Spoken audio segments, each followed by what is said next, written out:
between Britain and America in the from the 1600s, from when these colonies first were taken by the British, right through 100 years, more than 100 years. What was the relationship between the British and the Americans? It was good.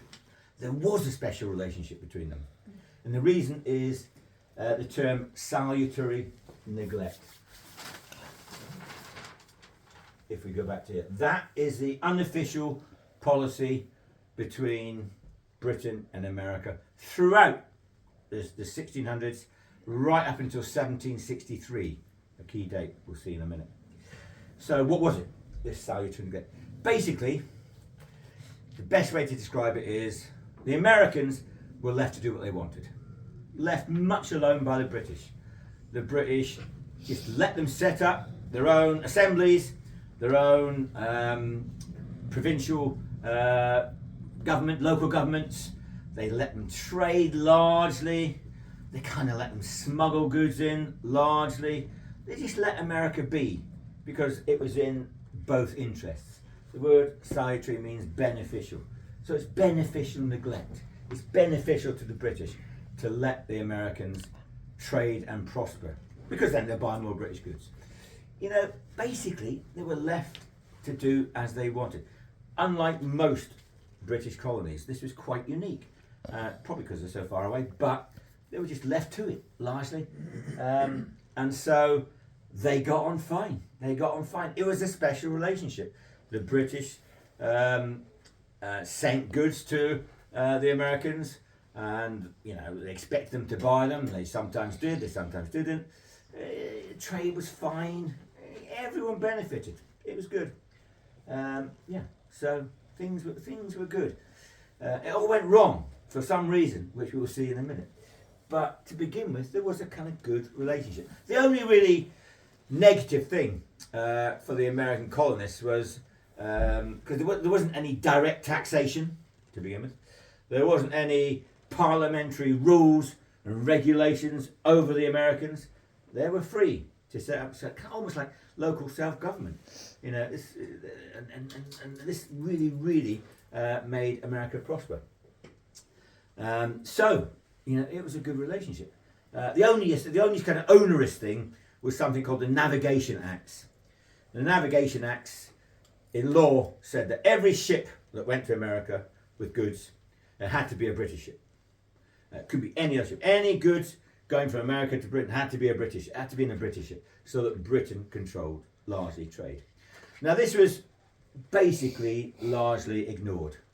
It wasn't enforced by the British, and basically the Americans smuggled goods from France and the Dutch, cheaper goods, and they were happy with that.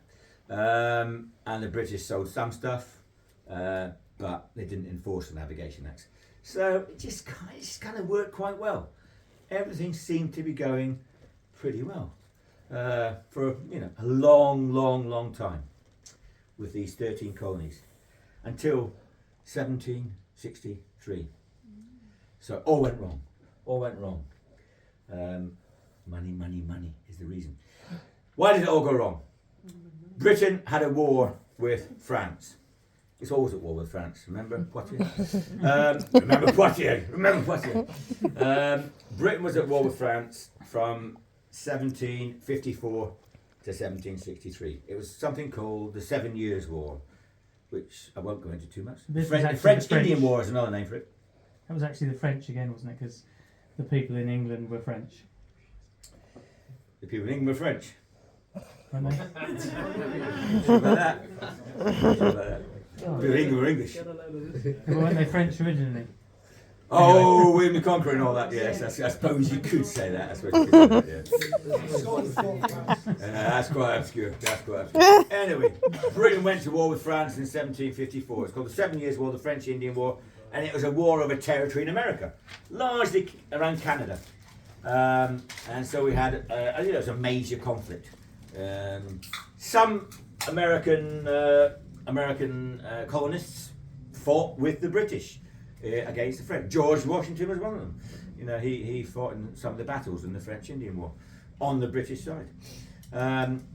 Over territory in Canada, some famous battles, and that one was the Battle of Quebec, which you might have heard of. General Wolfe, you might have heard of. General Montcalm, the French commander. Great big battle, which the British won. So in the end, the British won that war.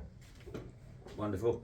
British won that war and won basically all the French territories in North America were now under British control. So largely Quebec. And so that was fine for the British point of view, except it cost a lot of money, a huge amount of money. It doubled the debt, the national debt in Britain. You might have heard this expression. There was a big black hole of debt.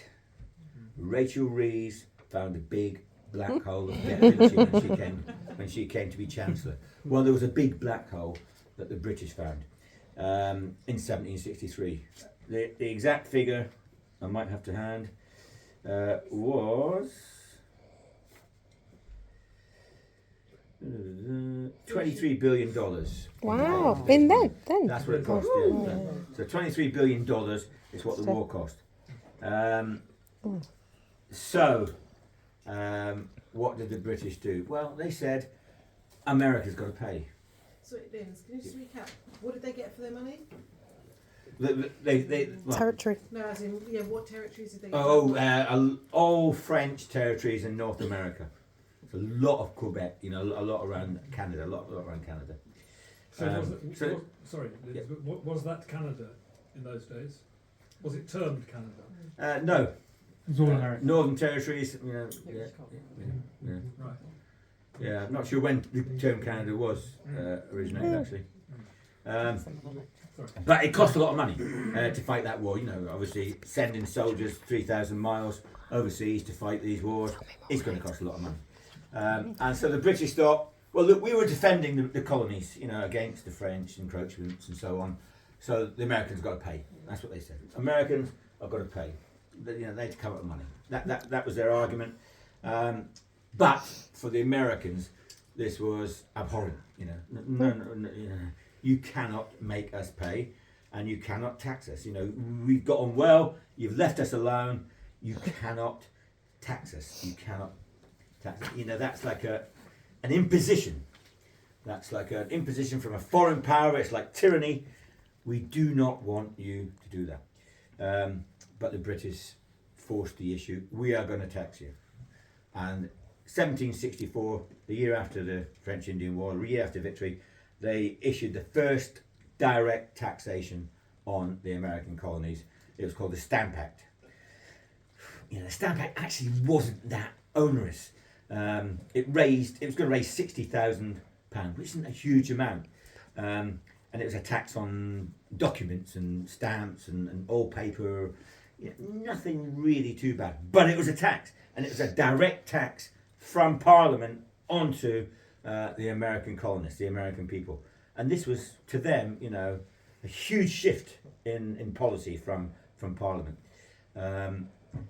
So it gave the American colonists the rallying cry: no taxation without representation. No taxation without representation was the rallying cry of the American colonists. You cannot tax us. We've not got no say in it.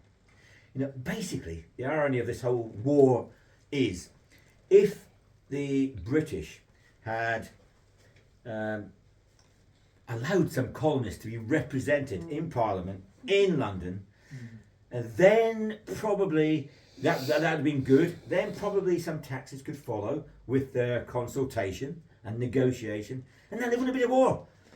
But the British government, the British Crown, was stubborn, and it was their attitude that really is the key to this whole story, which I'll come back to definitely.